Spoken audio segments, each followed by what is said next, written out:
धन्यवाद। श्री मनोज कुमार झा।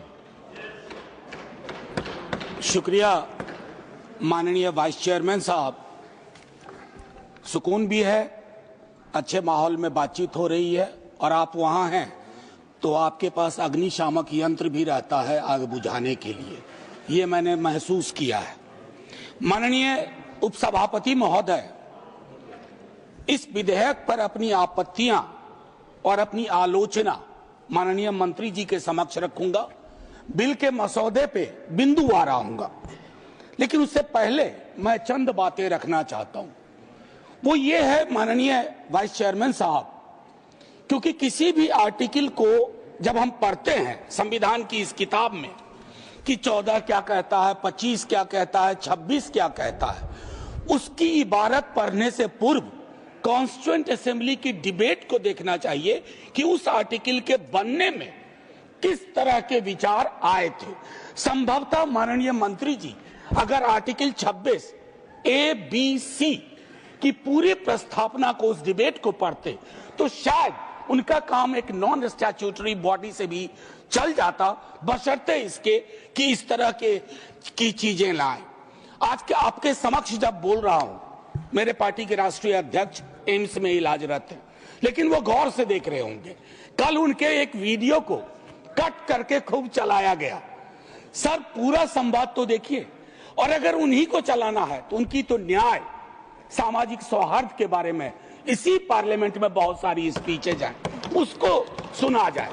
बहरहाल सर, मैं क्यों कह रहा था आर्टिकल के बनने की बात, होता यूं है सर, यूनिफॉर्म सिविल कोड पे बहुत चर्चा हुई, आर्टिकल 44, लेकिन कहा कि देश का माहौल तकसीम के बाद, पार्टीशन के बाद, बंटवारे के बाद ट्रस्ट डेफिसिट था समुदायों के बीच में, तो उसको सेल्व किया गया, डायरेक्टिव प्रिंसिपल्स में रख दिया गया। जैसे संपत्ति के बंटवारे की बात, आय के असमान वितरण की बात भी डायरेक्टिव प्रिंसिपल्स में आई, 38(2) एंड 39 क्लॉज सी। मैं जानता हूं आज दोनों ही पक्ष आए हैं तैयारियों के साथ, हम गर्दनों के साथ हैं, वो आरियों के साथ। मैं आपके माध्यम से माननीय वाइस चेयरमैन साहब, कोई बात तलखी में नहीं बोलूंगा। किसी को आरी लेकर सदन में प्रवेश करने की अनुमति नहीं है। बिल्कुल सर, आप जिंदाबाद रहें।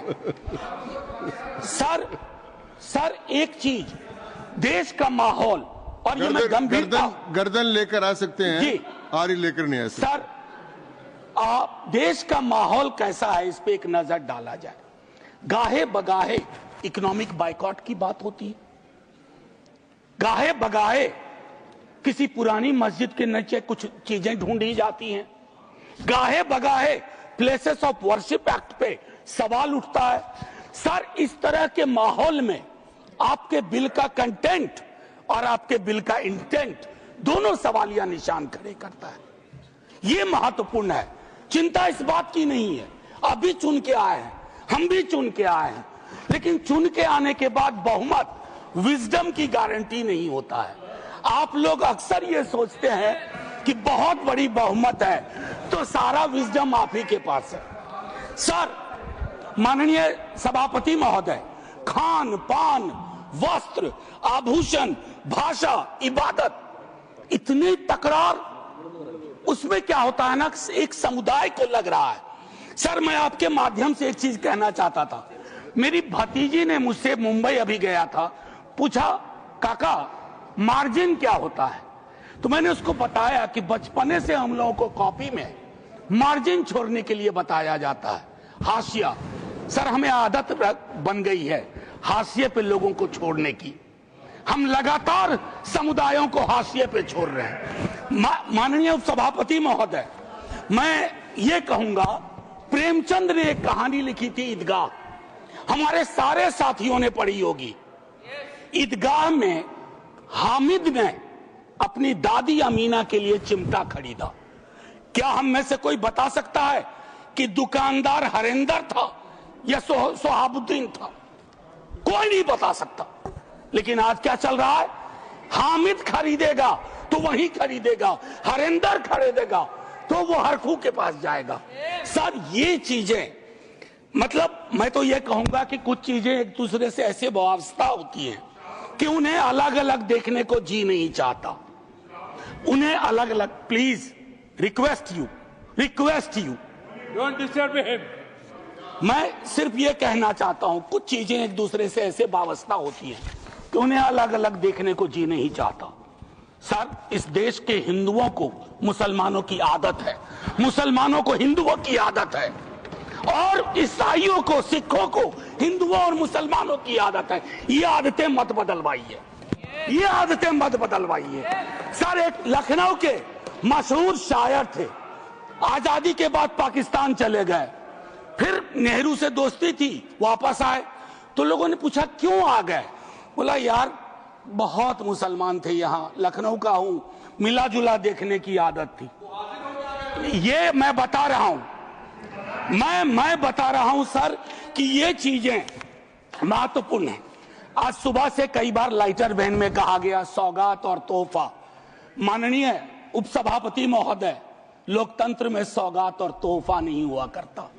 हम राजतंत्र में नहीं हैं, लोकतंत्र में एक एक पाई स्टेट एक्सचेकर की है, और एक एक पाई पे एक एक नागरिक का हक है, और उस नागरिक का भी है जो हाशिए पे है, और उस नागरिक का भी है जिसने जानवरों को बंद करके एक प्राइवेट जू खोल लिया। ये हमें समझना होगा। माननीय उपसभापति महोदय, कल मैं माननीय गृह मंत्री जी को सुन रहा था। माननीय गृह मंत्री जी बहुत अच्छी तरह से जो वक्फ है उसका ओरिजिन बता रहे थे। मैं तैयारी का सोर्स हम लोगों का शायद कुछ तो समान है हमारे में। तो वक्फ जो है अरबिक का शब्द है, वक्फा से निकला, मान लिया, और इसका मतलब है कि रिलीजियस, जो पवित्र कोई काम हो, दान हो, धार्मिक काम हो, उसमें इसका इस्तेमाल हो। और अलग अलग लोग इसका प्रोनाउंसिएशन अलग करते हैं, कोई वक्फ बोलता है, कोई वकफ बोलता है। ये अलग अलग धाराएं हैं इस देश की। काबा की मस्जिद जो 622 में बनी प्रॉफिट मोहम्मद के time, peace be upon him, वो पहली इस्लामिक वक्फ थी। उसके बाद एक चीज हम सबको याद रखना चाहिए, हम किसी भी धर्म के मानने वाले हों, राष्ट्र की अवधारणा से पूर्व नदियां नहीं बटी थी, संस्थाएं ऐसे नहीं बटे थे, बनते गए, उसमें सुधार भी हुआ। आप पहली बार सुधार नहीं कर रहे हैं, इसमें सुधार आगे भी होगा। मैंने कहा ना कि दिक्कत होती है कि जब आपका इंटेंट और आपका कंटेंट दोनों मैच करता है तो डर लगता है, क्योंकि उस समुदाय के बारे में सर मैं एक बात जरूर कहूंगा। इस बिल को, चूंकि बिल के कुछ बिंदुओं पे आऊं उससे पहले बाबा साहब भीमराव अंबेडकर को इन्वोक किया गया, और मैं चाहूंगा बाबा साहब भीमराव अंबेडकर, उन्होंने एक लाइन कही थी, उसको बार बार पढ़िए। Democracy is incompatible in inconsistent with isolation and excluding minority communities. You have to look at honourable minister from the angle of isolation and exclusion. और ये दोनों चीजें बहुतायत में हैं और अलग अलग जगहों पे हैं। सर, जमीन के साथ किसी व्यक्ति और किसी कौम का क्या रिश्ता होता है, इसको भी समझने की जरूरत है। सच कहूं तो कई बार एहसास ये भी होता है कि with this bill, is it a legal cover for bulldozer? That scares me as a citizen of this country. कमाल की बात है, मुसलमान शहरों में रहे, घेट्टो, गांव में गया घुसपैठिया, और उनकी संस्थाएं, उनके बारे में जिक्र हो, कहा कि उसमें तो ओपेक नहीं है, सस्पेक्ट है। कॉन्स्पिरेसी के टोन में बात होती है, कॉन्स्पिरेसी के टोन में। सर, ये उचित नहीं है। आज ही आप ही के सदस्य कहते हैं, राधा मोहन जी, कि 20 करोड़ मुसलमान। सर, अगर एक घर में एक सदस्य मुसलमान है, क्या आप उसको एलिनेट होने दीजिएगा या उसको जोड़ के रखिएगा? उसकी शिकायतों को और उनसे जो शिकायतें हैं वो कैसे दूर होंगी? बैठ करके दूर होंगी। किसी को डॉग विसिल पॉलिटिक्स का उपकरण बना करके अगर आप अलग करना चाहोगे तो वो उचित नहीं है। माननीय उपसभापति महोदय, आपने कहा, मेरे कई सदस्यों ने कहा, नॉन मुस्लिम्स को, मैं तो बड़ा तारीफ करूंगा, खड़ा हो जाऊंगा पक्ष में, अगर इतना सेक्युलर मिजाज इस देश का कर दीजिए कि हर धर्म के संस्थाओं में दूसरे धर्म के लोग हों, इस्लामिक कम्युनिटी में डालिए तो हिंदू में डालिए, सिखों में डालिए, क्रिश्चियंस में डालिए, तब न बात होगी। या सिर्फ तय कर लिया कि सारे प्रयोग या सारा संयोग मुसलमानों को लेकर के होगा, यह उचित नहीं है माननीय उपसभापति महोदय। इसमें क्या है, मैं दूसरी चीज कहूंगा कि संपत्ति वक्फ की है अतिक्रमण के पंजीकरण के संदर्भ में।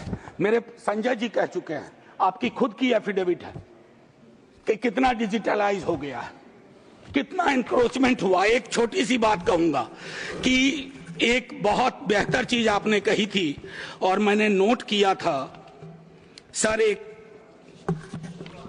कायदे से, सॉरी, नहीं ढूंढने में जो समय लगेगा, नहीं सर, नहीं मिल गया सर, वो एक्चुअली सर, एक्चुअली एक मिनट सुनो सही सर, सुनो, ढूंढने में जो समय लगेगा उतना अतिरिक्त समय आपको मिलेगा। Thank you, thank you sir.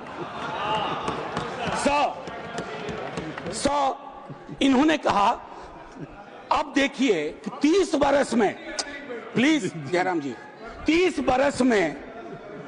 बरस में सिर्फ 8, सर मैं इस बोनहोमी को तो धन्यवाद कहता हूं, लेकिन इससे मुझ जैसे सदस्य को थोड़ी दिक्कत होती है अपनी बात रखने में। बाकी अपने प्यार के लिए बहुत जगह है इजहार के लिए। मैं सिर्फ ये कह रहा हूं 30 बरस में सिर्फ 8 केसेस आए। क्या कर रहे हैं हम सर? अब वक्फ बाय यूजर, ये बहुत इंटरेस्टिंग चीज है।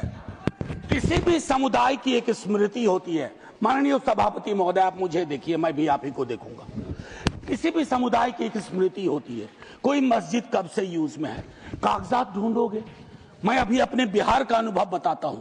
हम बहुत छोटी जोत के किसान परिवार से आते थे दादा के टाइम से। सर अभी वहां सर्वे हो रहा है, कागज हमें अपने घर में नहीं मिल रहा है सर, ये और सर्वे ही बंद कर दिया बिहार की सरकार ने। तो मैं ये कह रहा हूं कि पूरे समुदाय को कटघरे में खड़ा करने के लिए आप यूं ही एक आम अदना मुसलमान शहरी, अदरवाइज वो परेशान है। पुरानी संपत्ति है, लैक ऑफ टेक्निकल एक्सपर्टीज नहीं है, कहां से लाए, सब विवाद में आ जाएंगे। लिटिगेशन का एक पहाड़ खड़ा हो जाएगा हमारे समक्ष। और हां, आप डीएम को बहुत काम पकड़ाते हो। बेचारा डीएम लोकल लेवल पे हम कहते हैं ट्रैक्टर बन के रह गया है। जितनी आपकी योजनाएं हैं, जयंत भाई की विभाग की योजनाएं हो, किसी की डीएम नोडल ऑफिसर, और हम ये मान के भी चलते हैं कि डीएम है तो ज्ञान का सारा भंडार उसके पास है। डीएम को एक एक महकमे की मीटिंग का टाइम नहीं मिलता है, क्या क्या करेगा डीएम।